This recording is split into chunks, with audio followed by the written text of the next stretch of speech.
The following is a production of DallasCowboys.com and the Dallas Cowboys Football Club. How about them Cowboys? Yeah! Go Cowboys! This is the Players Lounge, broadcasting live from Dallas Cowboys World Headquarters at the Star. Now, your hosts, Barry Church, Danny McCray, Heckma Harrison, and Newey Scruggs. Players Lounge. Let's ride on a Wednesday without Barry Church. It's us three. Chilling, doing this thing. Merry Christmas to the church family. I saw skis and ski lifts and all type of good stuff out there, man. Ski lift tickets are expensive, man. Well, you got it, yeah. Yeah, hey, I didn't have it. I told the family, go without me. You guys go. I'm good. Can you get up there without the ski lift? I don't know. I just knew that the ski lift tickets were expensive and money needed to be saved, so I just said, I'll sit right here. So, you didn't go to the top at all? You just okay. I didn't even go. Get you a couple of them sticks and just track yourself on up there. It might take you a few hours. Nope, I'm good. I'm good. Danny McCray, Heckma Harrison, I am Newey Scruggs. This show is brought to you by Tostitos. Cowboys taking on the Miami Dolphins. Undercover brother on Hard Knocks, head coach out there. God, man, this dude gonna wreck you up. This man can dial up some plays. He's good. He is that. He got some confidence, man. Yeah, I mean, he got that confidence, man. He should though, shouldn't he? Absolutely. I mean, it's not like he's not out there showing that he can back it up. He get out there and you watching his running backs and you watching the receivers and what he do with Tyreek Hill and Jalen Waddle and Tua. You know, he got to give him his props. There's no doubt. That little video they had, I think it's a one-play drive right here. I feel it's a one-play drive. He's got that little sinister laugh, like he in the laugh. Oh, you've been paying attention to the Amazon special on him? And, not Amazon, HBO. Yeah, two up top, bottle, boom, touchdown. It's in season. I mean, yeah, I'm just like, okay, hey. He's good. He's a really, really good football coach. So are you saying that Dan Quinn has his work cut out for him with Coach Soul Brother? And that offense and the weapons that he has, the running game, also they top 5, top 10 in every category. So I'm worried, man. You are. I'm worried. Look, they are dealing with some injuries. They have been for a long time. Their offensive line isn't what they started the season with. And I think that's the only thing that gives you a clear-cut indication that maybe as far as a running team is concerned, they're not going to be able to pound it the same way that Buffalo pounded it on you. So I'll counter what you're saying there with, I think we all believe the Jets are a good defense. I do. Beat them 30-0. Mm-hmm. With a banged-up offensive line last week. Yeah. Did the Jets beat Buffalo? Who the Jets? Because the Jets have beat some really good teams this season. Was Buffalo one of them? I don't know. Let me look. Check it. I don't. Yeah, actually, we got it. Right there. Handy dandy right here. Buffalo beat the Jets this year, and they lost to the Jets. So so first game of the year they lost that one. They lost to the Jets. But then later on in the year they beat them. But And Miami lost to Buffalo big after they threw the 70 up on Denver. Then they gave up 40 there. But then. And Miami's beaten the Jets twice this year. So this is for me. Mm-hmm. I just think this is a bad style for them, and I think these are two coordinators who pose a problem for them this week, and I'm worried. Who's a good style? I mean, since you Philly, like, they beat Philly. Philly's a good style for us. They know how to beat Philly. They know how to beat Philly. And that's where I have a problem. I have a problem with that, especially when we're going to do the comp, and you start doing that at this point in the season anyway. They played them, and we beat them, and we beat them, and they did. The Jets are not the same team from the beginning of the season, regardless, especially with everything that they've been going through in the New York media. Just not the same team, not the same defense. They've been beat up, and they're one of those teams that are definitely making their reservations for where they're going after the season. Because it didn't turn out anything like they thought it was. All I'm saying is where we've been beat and where you've been pointing to at the end of games is they out-physicaled us. The Bills came in last week, 79-73. God bless them. I can't forget what they did to my defense and the way that they were driving guys off the ball. I don't think Miami has that. But with Raheem Mostert, the numbers are what you see. They still beat that Jets team 30-0. Mm-hmm. Okay, that Raheem Mostert still has 18 touchdowns on the season. he still is top 5 as far as running back numbers. So, I just don't think that the same bludgeoning that you got when you went to you like that? I like that word. Listen. That word. I don't think you go get that beat up that same way with Miami. This is where it worries me, because I still leave out of that Buffalo game, and I know we had the missed tackles, and I know you see a few like plays where we did get out physical, but to me, I just continue looking at it, and I continue remembering what I'm seeing on the defense, and I don't see it being as much as a out physical than a missed assignments and not in the right places and playing disciplined football. And that is on offense as well with the penalties, on defense with the penalties. But as far as when you're talking about playing against a Shanahan type of offense where, like I said, it's going to be a lot of pulling guards. There's going to be a lot of misdirection with the eyes, and guys are really going to have to be gap sound. You have to have real good gap integrity in order to keep Mostert and A-Chain out of the end zone. We have not done that this season. we haven't done it when we came up against a team that specializes in running the football with a bunch of different type of concepts. We haven't found ourselves able to stop them. And that's San Fran, didn't stop them. Arizona, couldn't stop them. Now we got Buffalo, couldn't stop them because Joe Brady came in with that same type of style. Hey, man, we're going to pull guards, pull tackles, and we're going to confuse these guys and make them late. And now we got Miami coming to do the same thing. So I think that's what makes me more nervous about this one, because it was like really put on notice last week. So let me just go look at this, just stats. And I know we can make stats do whatever we want. But offensive leaders, total yards, Miami number 1, San Francisco number 2, Detroit number 3, Buffalo number 4. Passing, Miami number 1, San Francisco number 2, Kansas City number 3, Detroit number 4. Rushing, Baltimore number 1, Detroit number 2, San Francisco number 3, Miami number 4. When I talk about, the style worries me, we know they don't match up well against the 49ers.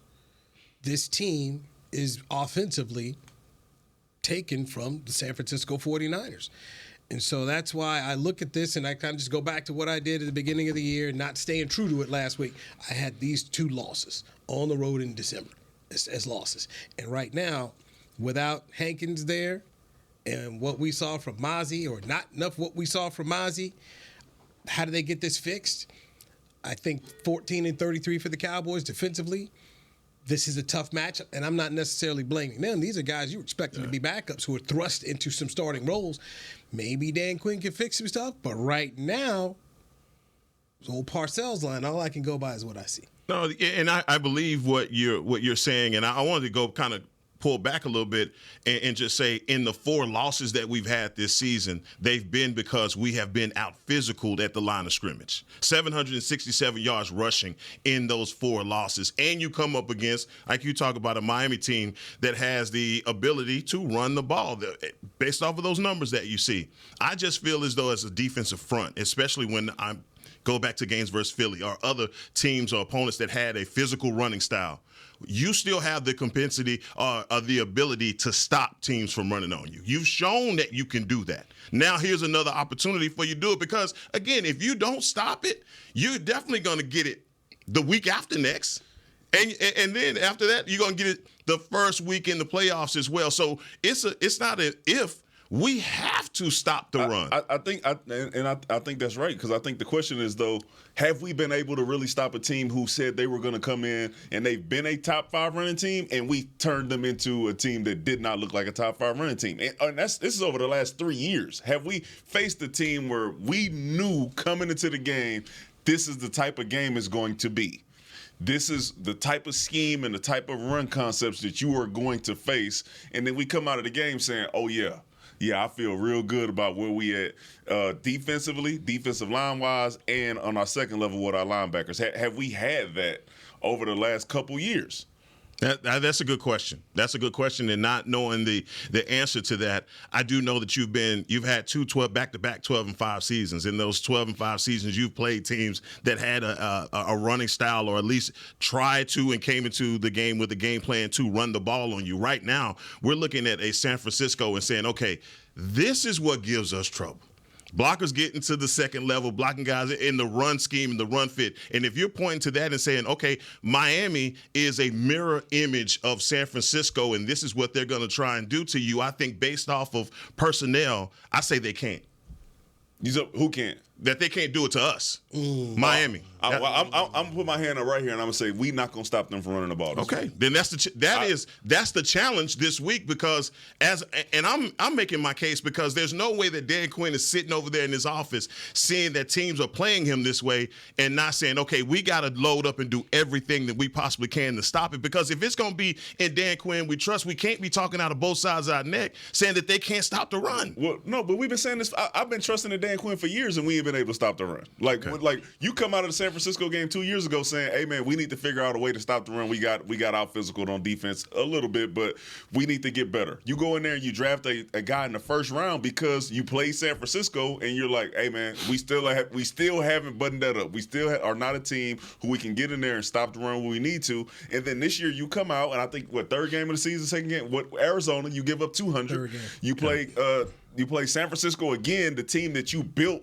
now your defense to be able to stop, and they put up almost 200 on you. And then you come out and give up another 200 yards against the Buffalo Bills where you line up in that game and you say, okay, the weather's going to be X, right? They're going to try to run the ball. We tried to run 4-3. We tried to run 5-2. We tried to run everything we possibly could, and no matter what we threw at them, we couldn't stop them. Yeah, we couldn't get it done. So I trust in Dan Quinn being able to put his guys in position to make plays when they need him to. But he still hasn't shown me that, hey man, this defense is a defense that can get out there and stop the run, which worries me in the playoffs, but also worries me about these next two games as well because these teams are going to sit down and say, hey man, we're going to run the ball until you stop it. And then there's nothing to hang your hat on.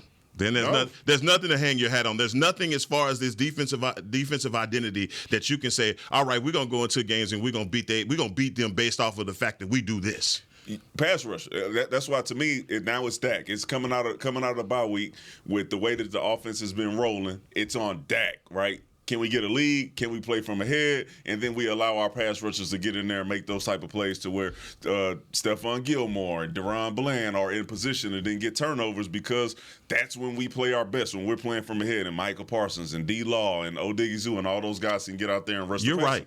You're right. Right. I'm saying that worries me, though. That worries me from now all the way up until whoever we face in the playoffs when we get there to say, are we able to then do that? Can we fix it in a week? I don't know if we can fix it in a week. I'm sorry. No, go ahead. No. This is interesting because this made me dive more into the rushing totals. Just looking at who beat you this year? The top 8 teams in rushing, the Cowboys have lost to all of them. I mean, it's just that their losses have been to teams who've all been in the top 8. So you've lost to San Francisco, you lost to Arizona, you lost to Buffalo, you lost to Philly. If you can run on them, you can beat them.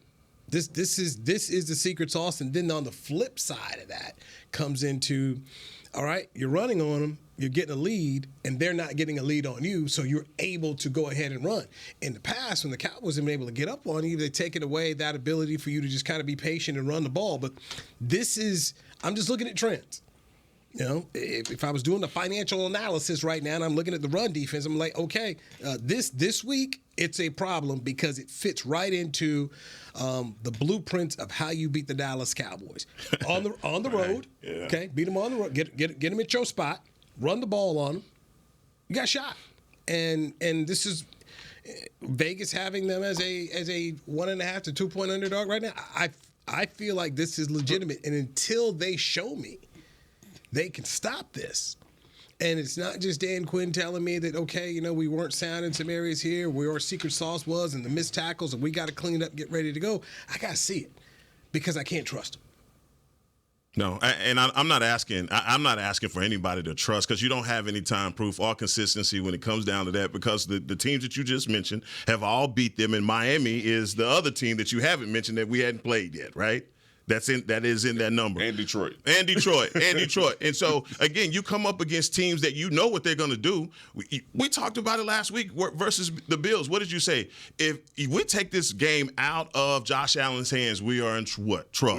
We're in trouble. And if you said, hey, if he's sitting back and he's not having to throw the ball and all they're counting on is just running the ball, then we're having a long day already. I'm saying coming into this Miami game, you already know what they're going to do. The game plan for Miami ain't, let's throw the ball to Tariq Hill, who has a high ankle sprain 25 times. They're not doing that. They're going to give Raheem Mostert and A-Chain the ball. They're going to run the ball to try and take the air out of the ball to take Dak, keep him on the sideline. Yeah, and I know they're going to do that. And the thing that gets me is we every year we've come out saying the same thing. Like we go draft a defensive tackle with whatever needs we got out there. We go draft the defensive tackle in the first round because you know that we need to figure out how to stop the run better. And we still haven't been able to do it. And then after you play a team like Arizona, you could chalk it up to trap game or whatever. Then you play a San Francisco team where you get beat up in the run game. At that point, you say, okay, you know the team is going back and watching the film and they getting it in their mind that, hey, we need to be better at this point on defense, whatever. Yeah. And then you get out there and you play the Buffalo Bills after knowing that is going to be the case, and where you kind of stumbled at the beginning of the season when you had 2 chances and you didn't do quite well at them. Now you have another opportunity and you can't figure it out the entire game. Yeah. Like how to get it done is what makes me wonder, like, well, can we? Can we? Because you knew it was all there last week, and then the last time you played in the run game, like you knew that this is what you needed to stop them from doing, and we know it this week. So we have another test to where if we get beat up this week, this is bigger than the test. Hopefully it makes us better. This is big. To me, this is bigger than the test because if you fail this is ultimately your Achilles heel. Like you said, for years, I've been saying the same thing. We've got to plug up this hole. Last year in the Green Bay game, we took the ball out of Aaron Rodgers' hand, and what did they do? They put it into the hands of their running back that exposed our defense. You can't continue to live this narrative and even have any expectations of playing in any postseason anything. So yeah, I'm worried. That don't mean I'm picking the Dolphins or nothing, Nui. Just we know you and Barry most likely are picking the Miami South Beach Dolphins this week. All right, but me and Heck. Actually, I don't even know if Heck gonna pick the Cowboys. Keep them in West Palm Beach. That's all. Where y'all land, go to West Palm. I don't even know if Heck gonna pick them boys this week. It's gonna be an interesting. It's gonna be an interesting show. We got to pick tomorrow because I will be doing football camps on Friday. Yeah, man. No, I'm thinking. He pulled out the stats on us, dog. Listen, he pulled out the stats. He went stat man on me. He had to pull them out. Them stats to know. Like this has been since Denver. This has been since the Denver Broncos. Then Vic Fangio was the head coach of the Broncos, who's now the defensive coordinator for the Broncos. We've been hollering about this for literally for years, and they know it. That's why they got to make the moves to try to make sure we have those type of players on the defensive line. Like they know, like what can you do about it now? I just, I don't know. I don't know. I don't know what the fix is. And I've been on teams that have tried to figure it out. Like we couldn't get turnovers. That's when we start takeovers. We changed the name of them. Now it's takeovers. Start running zone. We just couldn't figure out what to do. And I think that's where we are right now with with our lack of ability to stop the run. All right. A question about Micah Parsons and how and where do you play him this week, knowing you're going up against a run team?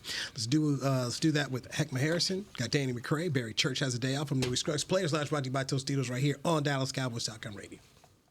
It's the official men's skincare brand of the Dallas Cowboys, Jack Black. And right now, Cowboys fans can get 15% off their $75 order. Plus, because every deal needs a playmaker, your order will include a free 5-piece skincare set and free shipping. The Jack Black Playmaker is 4 of Jack's favorites and a full-sized intense therapy lip balm. Make a play for the playmaker at getjackblack.com/Cowboys with the code CowboysVIP. That's getjackblack.com/Cowboys with the code CowboysVIP. Hi, I'm Danny McCray, Dallas Cowboys alumni player here with Smoothie King. And Smoothie King wants to ask you, what's that sound? That's the sound of us magically transforming our smoothie bowls into 2 new decadent flavors. Dig into a cool acai or pitaya bowl, handcrafted with crunchy, purely Elizabeth granola, fresh strawberries, and finished with a velvety chocolate hazelnut drizzle. Perfect for breakfast, lunch, or anytime you want to munch. And that's the sound of you making them disappear. Smoothie bowls, now in 2 new decadent flavors. Only at Smoothie King, the official smoothie of the Dallas Cowboys. To kick off the 2023 NFL season, Hugo Boss teamed up with the NFL and Micah Parsons to launch an iconic apparel collection featuring hoodies, crews, t-shirts, polos, joggers, and more. The bold, unique apparel of the Boss NFL collection unites football and fashion while reflecting what it truly means to be a boss. Get yours today at nflshop.com/HugoBoss, at HugoBoss.com, and at Boss Retail Stores. #Be Your Own Boss. There is no I in Dallas. There is no I in Hart either. No I in Blue Star or in Lone Star for that matter. And there's no I in how about them Cowboys? Smirnoff knows there's no I in football. Football is a we thing, an experience that is best enjoyed together. With good drinks and good folks, home or away, we rally together, we cry together, and we always rally cry together because there's definitely no I in Cowboys fans. Smirnoff, we do game days. Please drink responsibly. Back to the Players Lounge.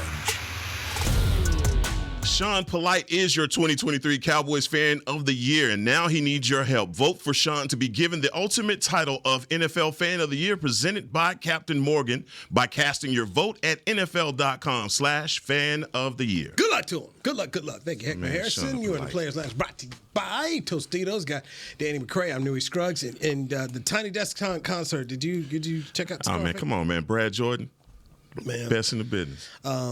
Yeah, so I'm a big fan of the Tiny Desk concert. Now, I thought Juvenile had me at my desk at work, dancing in my. But boy, Scarface was. I needed tissues. The band, they Like I did. said, Did an I amazing needed tissues, job. man. That's the only way to see Scarface. Yeah. is That with a was band. just so man. First one I ever saw was T-Pain and couldn't believe it. What, you couldn't believe what? T-Pain could sing. What? Yeah, no, T-Pain The auto-tune had him confused. Yeah, didn't it? Now T-Pain can sing his butt off. It was another one that was really good. I can't think of the Pac, the drummer. Anderson Paak. Tiny Desk was really good. There's a lot of guys that do them. Like you said, Juvies was really good. Ursher was good too. Usher. Yes. Usher was good, too. Babyface. It's Ursher. Give me the Ursher in the back. Hey, that means That was good. That was It good. is. Alicia Keys. I mean, they Adele's. I mean, they are good. But the one, Scarface was good, man. And it was just like, I mean, just literally. I some of these I watch them. Like, you should just go ahead and record that as an album. Just make. I would buy it on my iTunes, live. Spotify. You're right. It was just it's just that good. I think Scarface is the way that they played the music behind it, actually like really made it more poetic. Like it was like a poetry reading, and then the way that he was doing the That's performance crazy. too as well was it was more poetry than it was the music that you hear when you just ride in the car. I literally got that same feeling because never seen a man cry the way that he performed it and the way that I remember it when it first released. I'm like, nah, dog, it wasn't. This wasn't no spoken word. This was gangster rap. It was and it's fine. I mean, and anybody that know when the Ghetto Boys first came out, Mind Playing Tricks on everything. I mean, it's been there. These guys are cultural icons, but the Tiny Desk series, man, is just bringing it all back. But then you get to see guys that you have. You done got old with, you know what I'm saying? You done got old with guys like this, and you realize that, talent don't get old, man. He still has it. He still has that voice. But you're right, man. I enjoyed it. It's storytelling. And that's what made it so good. Yeah. Okay, let me tell you this story about how I got to this song and my man sitting there next to him, and there was true vibing. And VH1 used to have a thing called Storytellers. Yeah. And I remember the one they did with Kanye West from the 808 and Heartbreaks, and just him being able to tell the stories of how he got there, and just going live, having the band there. It was just, it was great. Telling me, I'm sitting at my desk, man. I just needed a tissue, man. I was just like, this is beautiful. Jay-Z need to do one. Jay-Z, I know he's too big for it, but come on now. No, he'll do one. You think he'll do one? I think he'll do Hey, man, get Andre 3000 to do it, man, because this flute Get album, man. I ain't trying to see him play no flute. Come on, Outcast. They keep setting the bar on these things. And so I don't know. You step in there, man. The bar is high for these things. Jay-Z won't be able to miss. Yeah, He got so much he can Not do. at all. With Pharrell and Timbaland, like it's so Won't many miss. different type of sounds that you could put Snoop. on. From Jay. Yeah, it's just the MTV Unplugged he did was sensational. So if he even did anything, That's close to that, Tiny Desk before Tiny Desk, right? Yeah. If he did that, that would be phenomenal. I do want to see Jodeci get up in there and do one. No, you don't. Yeah, I do. No, don't do that to my boy KC and JoJo. Man. It ain't the same. Sometimes, brother, go off. so talent do get. Sometimes, no, Danny. Sometimes you get a bad batch. Sometimes you get a bad Sometimes you got to lead the party. They've cleaned up. My boys from Monroe, North Carolina, cleaned up, then this would be good. Hey, Danny, I know what you're trying to say. Big difference. Casey passed out on stage. Yes, we don't need Sometimes. that. So, but if so, it could be really, really good. Let me use this. No, man. Go ahead, Jake. Let's talking Cowboys here on Players Lounge, and of course, the Players Lounge we do get off on topics that we like because this is what the Players Lounge is, and music is very much what players are about here. And of course, Scarface is from Houston, Dannystown, so we must give him props there. So someone had asked me today, a coach. He says, how come they don't go put Micah Parsons at linebacker, considering that you've got Bell and Clark having their issues and they're smaller guys? Why not just move him back to that level? And I said, that's an interesting question. And Dan Quinn was asked about that this week with meeting with the media. So I think that's something they'll have to think about, especially this week with the speed of HN and Mostert's ability to run in and outside. So how they employ Micah this week, to me, that'll be a very interesting I don't think that's a good matchup either. The things that we are failing at doing, like how long has it been since Micah Parsons has actually practiced doing those things? So I don't know how much of an improvement you will be able to see. Just like, hey, listen, y'all not doing well enough. Let's throw Micah back here, and then all of a sudden, all this stuff is going to be fixed. When, he's specializing right now in pass rushing. He's still a difference maker. They're just finding ways to make sure they take him out of the play. Read option, making sure that he has to pause a little bit so he's not able to then go chase down the running back. These offensive coordinators are really creative, making sure that number 11 is not a part of the game as much as possible. I don't see it being a big improvement of moving him back to the linebacker position. These young guys need to figure out how to get it done so Micah Parsons, when it counts, can then still be in the position where he makes the most impact. But it is tough. It is tough when you see the way that the second level is struggling. Micah is such a weapon that Dan Quinn obviously in the offseason said, look, I got a way I want to use him. I'm going to put him out here on the edge, and I'm going to make every right tackle have nightmares about him coming down because how quick he is. And his impact, you see immediately teams having to scheme up for him, and that's why you say guys like Osa Odighizuwa, guys like Dorrance Armstrong, guys like Tank Lawrence, this is better for you because now offenses are having to count for our main guy. When it doesn't work that way, you start questioning like, okay, what are teams doing to us and what are they recognizing in our scheme that's nullifying Micah Parsons? And teams are saying, we're not going to block him. Well, that's a hell of a strategy. when you can run it. That's a hell of a strategy. And then you have guys on the other side of your linebackers and Damone Clark where you're saying, look, man, all you have to do now is scrape and read and go. Well, that's not working either because now the chip block is getting to the second level. It doesn't matter if you're 240, 250, whatever. You're still having to chip through linebackers for 4 quarters. And, look, I don't know if this is a byproduct of the LVE injury, okay, I live with it, all right? But LVE was there in Arizona, too. He was there for the full San Francisco 49ers game also. There have just been times where it looked like, look, we were most vulnerable to teams that were going to out-physical us, and we didn't have a guy at the second level that could get any stops. Right now, I think Micah gives you the best chance as what you said, pass rushing. When we stop the run and we make you one-dimensional, oh, my God. Mm-hmm. We're coming after you. It's nothing else you could do about it. But then also, when you're running away from Micah and he's chasing down the play from behind, then you're seeing the brilliance in that. We haven't seen that happen. And I think now when you're seeing Micah run behind a play and the guy gets 8 yards and he throws his hands up like, what? Man, that's not the version of number 11 I want to see.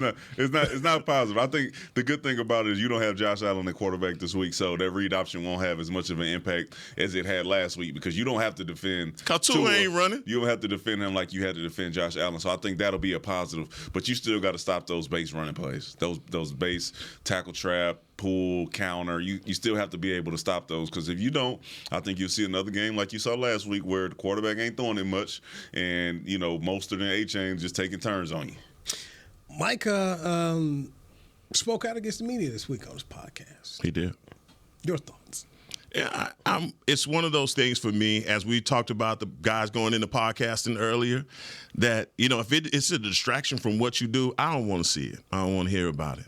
But sometimes, man, it lacks maturity. And I started to say, look, Micah, it comes with the territory. As I've heard you and Barry say over and over again, dog, you're going to wear that star on your helmet, you're gonna face criticism. And to try and escape it is crazy. You're not going to escape it. Guys are always going to criticize you even more because you play for the Dallas Cowboys. I think sometimes we learn things about guys through the media that we don't want to. Like, what did he say? He just basically said, it's older players, like guys that used to play, that don't want to see, that are always talking down on Cowboys, or the media always is up in an uproar every time the Cowboys lose. Like, they have nothing to talk about when the Cowboys are winning, but when the Cowboys lose, now you got a whole lot to say. And I'm paraphrasing. It's Dan Orlovsky and Shady McCoy after a Cowboy loss. Basically, like, see, I told you. Or, I think Shady said some kind of tweet like, oh, there he is. There's my guy. I knew he'd come back, about Dak. And so Micah was sensitive to that. But if you're sensitive to that, go play in Cincinnati, where no one cares. Nobody's going to talk about that. Right. So How many times have we been on primetime this year? Like, do you want to play at 12 o'clock every week? Like I said, if you want that, go play in Cincinnati. If this is what you want, if you don't want anyone to say anything about you, then you go play in places like that. But this is the Cowboys. The media is going to talk about you. I've been lucky enough to cover the Lakers. Been lucky enough to cover the Cowboys. I've covered team where this is it. You get it. It's what it is, and. Yeah, you're right. Heck, in some ways, you're like, hey, man, why are you doing a podcast and you're putting a shining a light on yourself? But it's some guys are there. I mean, A.J. Brown out here fighting with Eagle fans on social media. Yeah, it's like, brother, that's a group losing battle. Right, that's a group I don't. They there all day. You are entertaining. You're making them feel good by you interacting with them. That's what they want. So, but you're right. He's a young man. He's a young man. The issue that I have with it is that. At some point, okay, it does get out of hand, right? When you attacking guys as people, like they personalize all that. That's crazy. When you put J-Ron Curtis's address on social media? Yeah, like that's crazy. That's out of hand, right? But then there's also a point to where you got to be able to accept some criticism. Or just don't listen to it. If you go out there and you don't play bad and somebody points out what you did wrong and you not playing well, that is not them getting on you. That is them pointing out what happened in the game, because their job is to show the people the ordinary fan who doesn't know what's going on, to show them, hey, yeah, the reason why I'm saying he's having a bad season is because this is why he's having a bad season. Versus, hey, man, you going to go out here and attack the dude's character or do all that type of stuff. That's wrong. Yeah. But then people do have to be able to say, hey, man, I know the game of football. This is why this team ain't doing good. And you have to know when you don't walk into the spider's web. I don't know about you, but I get updates on my phone from ESPN. And when the Cowboys lose, within an hour or so, there's an update on my phone from Stephen A. Smith with a video. And he's, it's some kind of, I tried to tell you, I don't. At home, in his house. You know he's like, is comedic. Right. So I don't click on it. I can't stop it from coming because I've signed on for Cowboy Alerts. So I make sure I get my stuff from Todd Archer and from ESPN. But anyway, that's what you get. You know it's coming. So if you're Micah Parsons and you know you lose, you got to know what's coming. And already know who the actors are that are going to come at you. I'm sorry. You have to deal with it. And to me, I just think off the top of my head, and maybe you guys have someone different, but I think Eli Manning is the best I've ever seen at handling a hostile media environment, because he was there in New York and he had issues a lot of times. Despite the 2 years that he won the Super Bowls, a lot of people, how he looked, you remember the Eli face, and you're not your brother, and you think you're too good to go play for the Chargers. This guy took a lot. And Eli did a very nice job, in my opinion, of not feeding and walking into that web. Micah walked straight into it.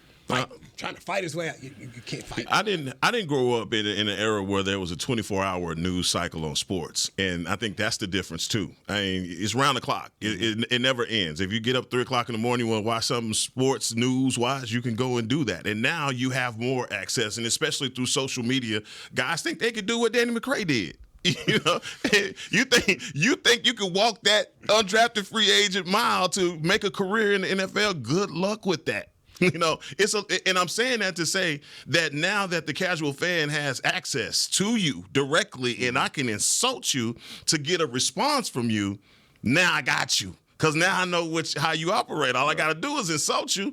And so that's the same thing that I feel like from Stephen A. and some of these other guys. I'm going to get you to respond because I'm going to throw a rock. And I'm going to say, oh, this person sucks. He's no good. Even though I played the position, even though I know how hard it is at this point. These guys, that's not a miss to these guys that it's any given Sunday. They know. And it doesn't matter if you attack a guy's character and say, well, you didn't do nothing. You this or that. He has you because you walked into his web. And that's what I wish Micah Parsons wouldn't do, because the kid, man, he is awesome. I think he's one of the best. He can be one of the best to do it. And he's given up his power having a podcast, displaying his emotions on what somebody else is saying. And I'm not one of those, just shut up and dribble. You know, I'm not saying that. I'm just saying, dog, you a GOAT. You don't even have to address this guy. It's a lesson learned. You have to learn the lesson. Can we agree listen, before a lot of these people got on the team, Stephen A. been doing this with the Cowboys. It is obviously a joke and a troll. Is it obviously that? Stephen A. has come here and done the release with him and Jerry are cool. Yes. You know what I'm saying? So to take that as Stephen A. taking personal shots at the Cowboys, it's his thing, bro. It may not be so much him. It's been that way before you even got here. So it ain't personal against you, because before you was a Cowboy and after you a Cowboy, he gonna be doing the same thing. That's the type of stuff where you like, why are you getting mad at this dude?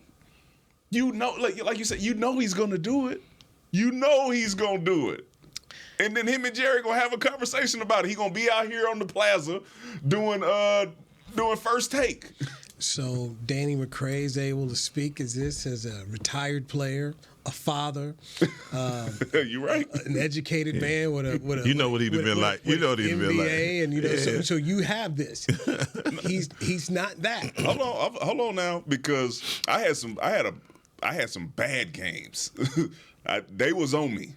So this is speaking from that point of like, you can just read that stuff and feel whatever type of way you want about it, but then there is a point where you got to step back and be like, this dude, I don't even know what this dude look like. It got an egg as an avatar. You don't even know who this person is. At some point, you got to be like, you know what?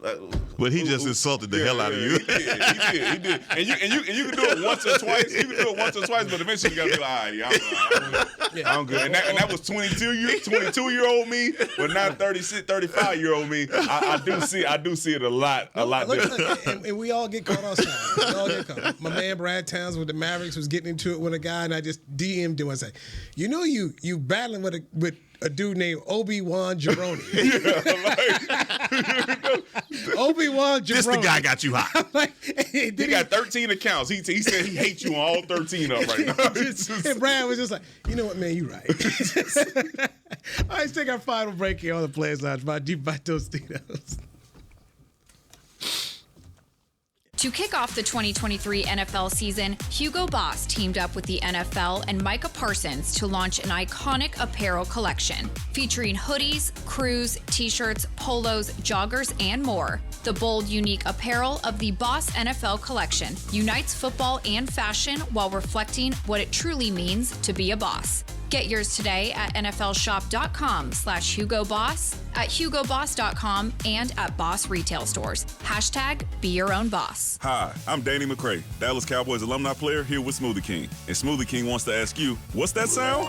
That's the sound of us magically transforming our smoothie bowls into 2 new decadent flavors. Dig into a cool acai or pitaya bowl, handcrafted with crunchy, purely Elizabeth granola, fresh strawberries, and finished with a velvety chocolate hazelnut drizzle. Perfect for breakfast, lunch, or anytime you want to munch.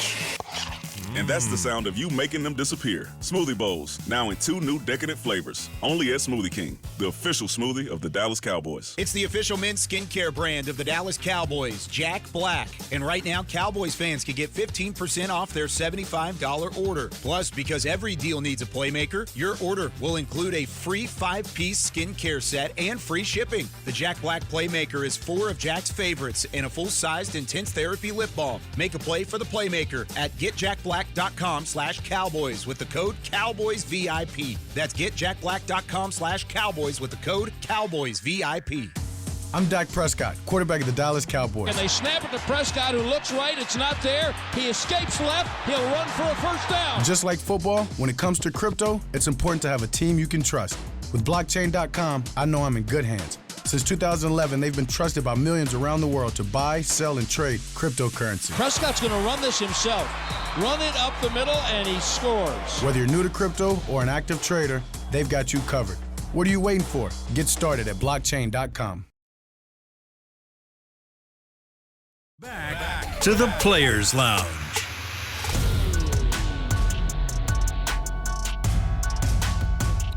Vote for the 2023 Bob Lilly Award, honoring Cowboy legends Bob Lilly. This award showcases the highest level of achievement, sportsmanship, dedication, and leadership. Vote for the current Dallas Cowboy who you think exemplifies these traits now at dallascowboys.com/Bob Lilly Award. Thank you, Heckma Harrison. Players Lounge brought to you by Tostitos. Barry Church is off this week. Happy holidays to the Church family. But Danny McCray's here, and we got him tomorrow, but he's off Friday because he's doing the camps out there at AT&T Stadium. Mm-hmm. I am Newey Scruggs. So before we get into the Cowboys and Zach Martin, I did want to touch on, did you see where Steeler receiver George Pickens came out and said the reason he didn't block for Jaylen Warren because he didn't want to get hurt? He didn't even know the dude was right there. Yeah, he did. Like, you got to go watch the film yourself and come up with a plan before you. Did you go watch it? Like, hey, did you watch it? He didn't see that. There's no way. So between Deontay Johnson and George Pickens, you know what's about to happen in Pittsburgh, right? Well, they could clean house?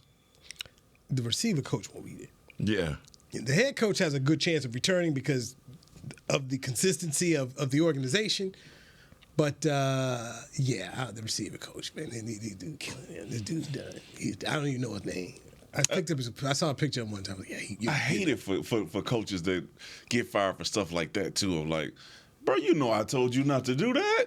You know I came in here day in and day out and told you, hey, man, finish the block. Okay, we are a blocking wide receiver room.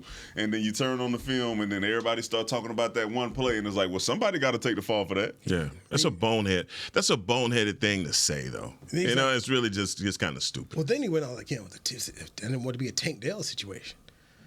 Like, come on. He didn't even get out the way. Like, if that's the case, go ahead, drive your man through the back of the end zone and get out the way.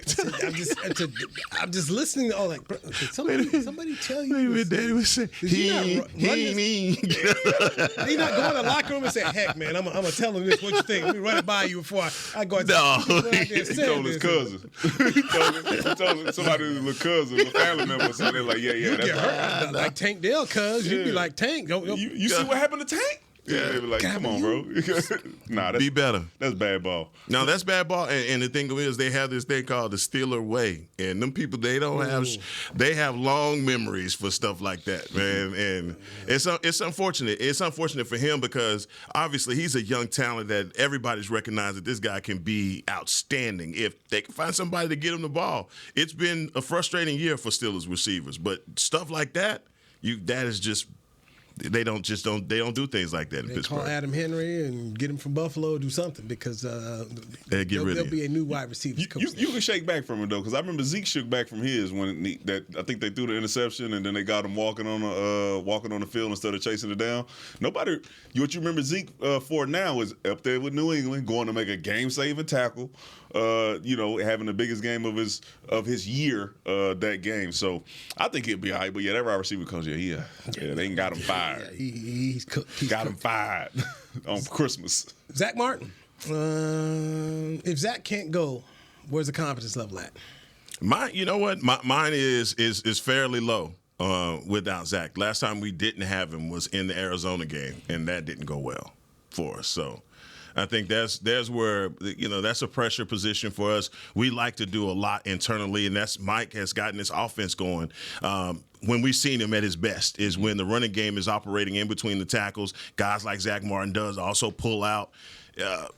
But you got to get behind Tyler Smith now. Your left side of the offensive line has been playing good. So, let those guys get out and do what they do to kind of mask not having them in there. Where I worry about not having him is in pass protection.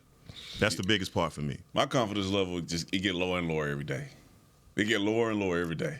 You start talking about Zach Martin, even if he just may not be healthy. Like, it worries me. Defense worries me, our lack of ability to stop the run. And then what we put out there on offense last week worries me as well, because we were rolling, but we were all just waiting to see if we were going to be able to get that time-proof and consistency. And then we ran into a buzzsaw. I'm talking about it looked bad. Yeah, it did. So how do we respond? I think that's what I'm more worried about, because I think, for us to be what we want to be moving into the playoffs, is we're going to be an offensive team. And our offense has to be able to show up. Wow. Yes. All right. Well, let's end it right there. let's end it right there today, gentlemen. Okay. All right. Tomorrow, we'll have to make the pick because it's Danny's last show of the week as he gets ready to go do the Cowboys youth camps over at AT&T Stadium. So, Danny McCray, Heckman Harrison, I'm Newey Scruggs. For Chris Beam, Jazz, Big Will, Josh, everybody's a part of the show. Thank you for watching DallasCowboys.com radio. This has been a production of DallasCowboys.com and the Dallas Cowboys Football Club. How about this, Cowboys? Yeah!